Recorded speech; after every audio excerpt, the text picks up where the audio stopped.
friendship. Welcome sa isang namang vlog. Dito ko ngayon sa Richmond Hospital. Dito sa Gising. The day is complete na. Tsaka I like to say, mahal na baby siya. So, every 2 weeks nandito ako for blood work and chemo. Yeah, so, for the past almost 1.5 years. So I get to enjoy all the benefits of being a Canadian citizen, yung healthcare, from consultation, treatment, and medication is free as long as yung medication is covered by the provincial healthcare system. Okay na nga. Yun eh. So, of course, sino nga isa sa mga benefits na hindi mo ma-enjoy masyado sa Pilipinas. Kasi hindi nagbayaran doon. Like here, so we're nakakaano na natin 32 treatments. So imagine, no? Magkano ang per session.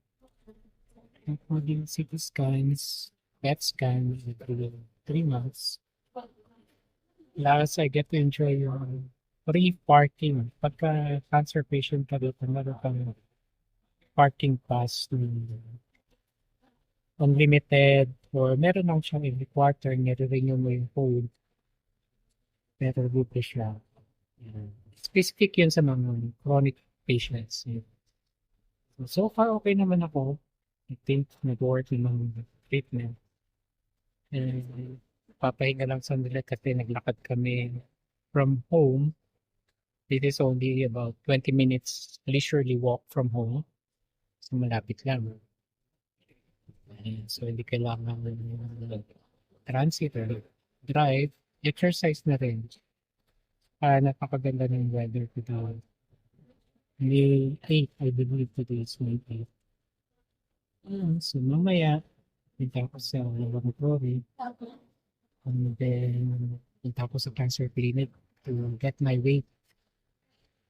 To register my weight kasi yung concentration of drugs na ini-infuse sa akin through IV is dependent on the weight. So, yan. Tsaka nga pala, yung mga karaniwang staff dito sa cancer clinic, sa oncology, most of them are Filipino nurses. Yeah, so nagabait sila. Talagang naasikaso kami lang as if parang nagbabayad ka ng, mahal na fee, pero they're so very empathic, masikaso. They check everything. And masisipag talaga ng mga Filipino nurses natin dito. So, I'm very grateful.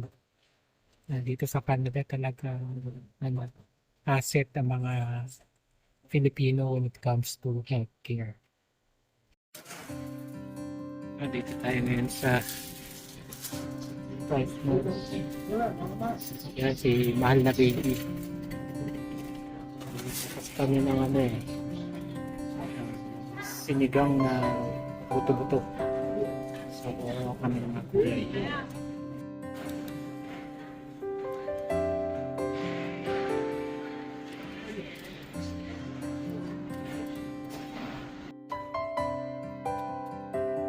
Oh, mas aberte, mas masustansya.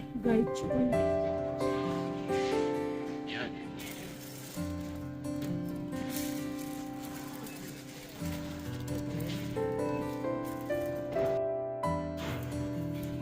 Ano yan?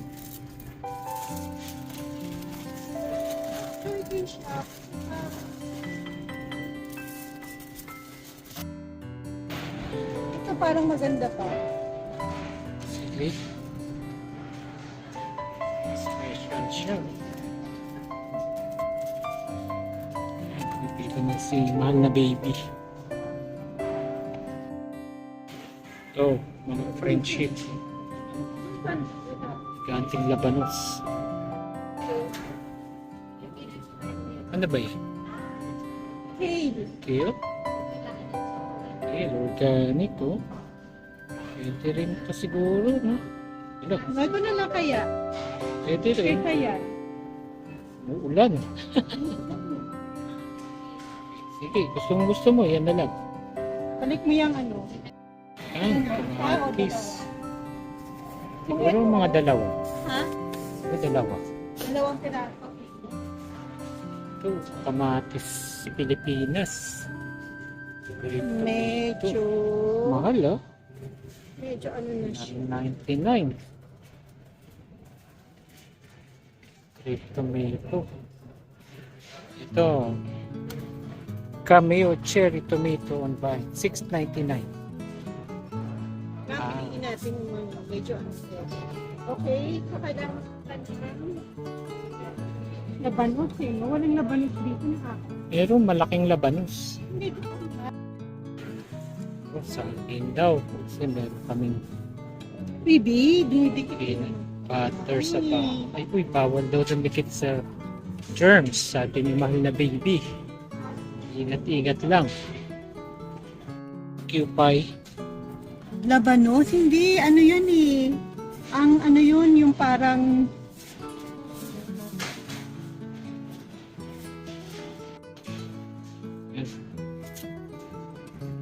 Pili na si mahal na baby. Ang laki kasi ng labanos eh. Tawag ano, nila dito maliliit. lobok. Yan, naka-discount pagka member ka. Yan. Isang kamatis. Paa. Sibuyas. Alam sibuyas. Alam ko hindi nilalagay. Alam ko ang nilalagay ng sibuyas. Nilaga. Hindi ganyan eh. Okay.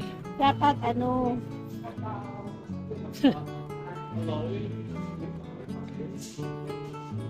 Sinikang. Sinikang. Ano to? Ano to? Polio? pag ready na tayong bumili. Kasi baka masira eh. Oh. Organic? Nakainin. Pwede. Ito ng kalimutan. Dapat Sige, yan na lang. i-shred natin na. Yan. Dito na tayo sa bakery.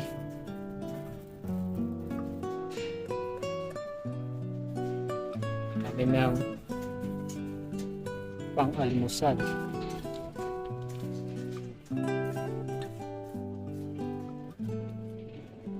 Anong gusto mong bilhin?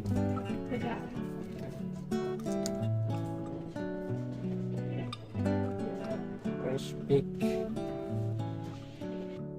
Multi-grain lang. At least multigrain. Hindi pure na white. Kasi yung white is just flour. Tapos avocado. Oo. Na? Water lang naman. Diba? No spring water instead na. Oo. Na, baby. Mas maganda rin na ganyan.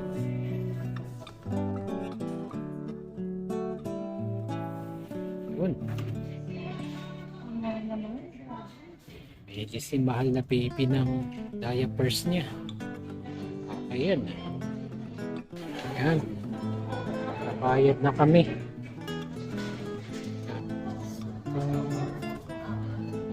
Grocery na to, Price Mart.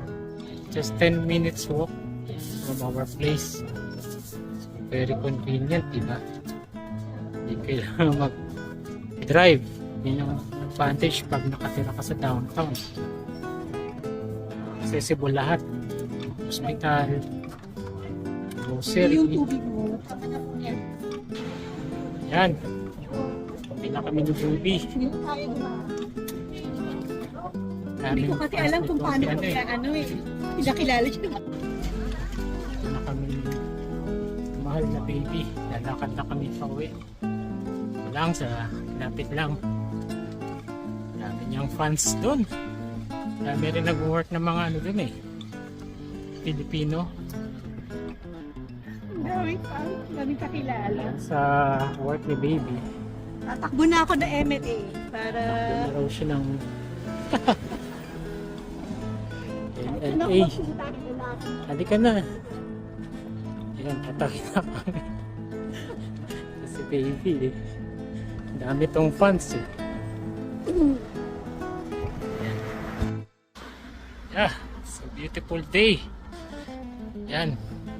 So, sa mga taga Richmond, you know where we are. It's familiar.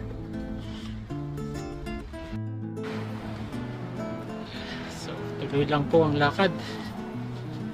Pauwi sa bahay.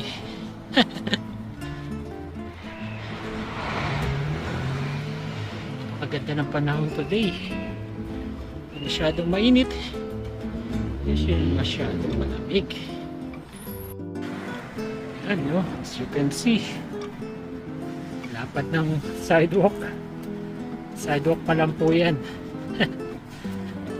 Sa nabutas eh, kalsada na to eh. Pero dito, sidewalk lang. It's very common dito sa Metro Vancouver. I don't know about other places, pero this is a mature urban community. Yan. Yun, TNT.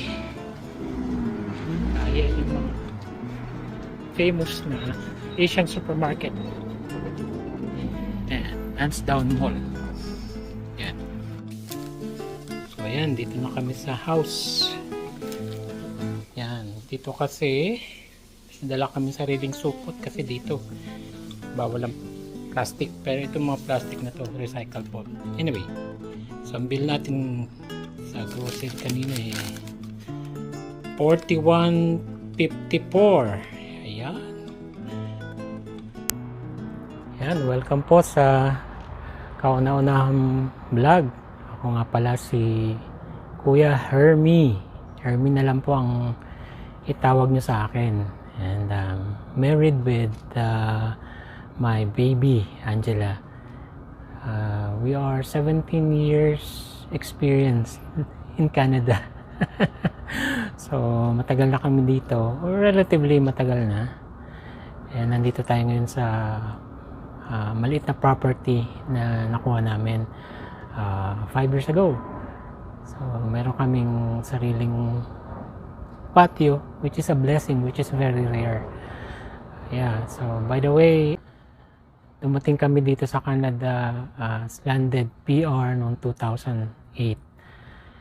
And so, para sa mga bagong dating, welcome to Canada. And hopefully itong vlog na to is makatulong sa inyo.